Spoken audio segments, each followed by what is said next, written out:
क्या वाकई हजारों साल पहले मंदिर इसी वजह से बनाए गए थे? आखिर मंदिर बनाने की वजह क्या रही होगी? हमें क्यों आवश्यकता पड़ी होगी मंदिरों की? क्यों हमारे इतिहास में ऐसे ऐसे मंदिर बनाए गए जिन्हें बनाने में दशकों लग गए थे? दोस्तों, डिवाइन पावर को और इंटेंसिफाई रूप में पाने के लिए मंदिर बनाए गए। इसे यूं समझिए, जिस तरह साउंड वेव्स को कैच करने के लिए सेलफोन चाहिए, ठीक उसी तरह डिवाइन पावर को उसकी नेचुरल इंटेंसिटी में कैच करने के लिए चाहिए एक पावरफुल टूल, जो है मंदिर। एक तरह से यूं समझिए, कॉस्मिक कनेक्शन के लिए बनाए गए पावरफुल टूल है मंदिर। ये एक पॉसिबिलिटी है उस डायमेंशन को छूने की जिससे हम इंसान बने, ये संसार बना, ये ब्रह्मांड बना।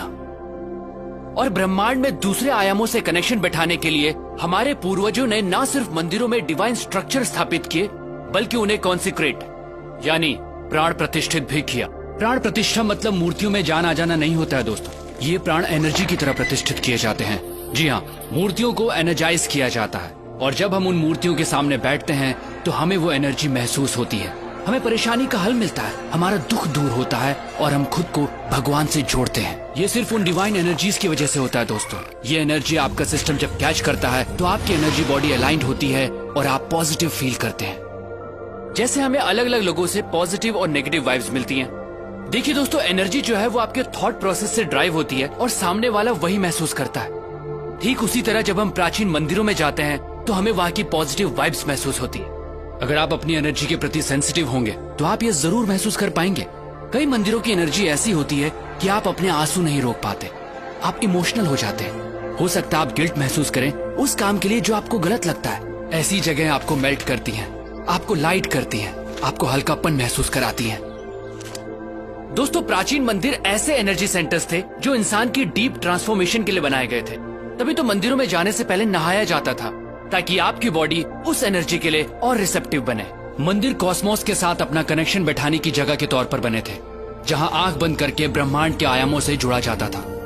तभी तो आज भी जब हम मंदिर जाते हैं तो कुछ देर आंख बंद करके जरूर बैठते हैं। आप इस दुनिया में कब आए, कब जाएंगे, क्या खाते हैं, क्या कमाते हैं, इससे कोई फर्क नहीं पड़ता। आपको जीवन में कभी न कभी सोर्स ऑफ क्रिएशन से जुड़ने की जरूरत जरूर महसूस होगी।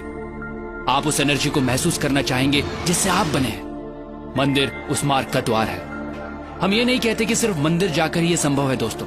अगर आपके घर में मंदिर जैसा एनवायरनमेंट है, कॉन्सिक्रेटेड मूर्ति है, तो आप कॉस्मोस के साथ अपने कनेक्शन को और स्ट्रॉन्ग कर सकते हैं। हमें जितना हो सके इस एनर्जी के पास रहना चाहिए, प्राण प्रतिष्ठित स्थानों पर जाना चाहिए।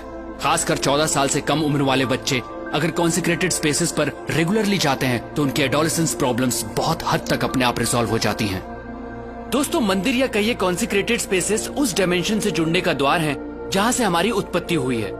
ये एक तरह की टेक्नोलॉजी ही है जिससे हमारा एनर्जी सिस्टम ऐसे अलाइंड होता है कि हमारा जीवन को देखने का नजरिया ही बदल जाता है। तो अगली बार जब भी किसी मंदिर में जाएं तो वहां की प्राण प्रतिष्ठित मूर्ति और उस कॉन्सिक्रेटेड स्पेस की एनर्जी को अपनी एनर्जी सिस्टम से एक होता जरूर महसूस कीजिएगा।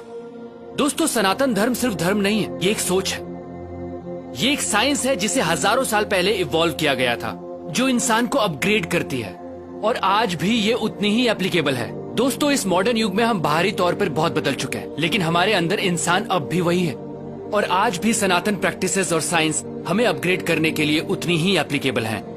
सनातन सोच के माध्यम से मैं ऐसी ही चीजें, ऐसी ही साइंस आप तक पहुंचाता रहूंगा दोस्तों। अगर आपके दिमाग में भी ऐसी कुछ प्रैक्टिसेस हैं, साइंस हैं, तो आप मुझसे जरूर शेयर कीजिएगा, क्योंकि हमें लगता है इस वक्त वर्तमान में सनातन सोच की आवश्यकता है, क्योंकि यही हमारा भूत है और यही हमारा भविष्य। प्रणाम।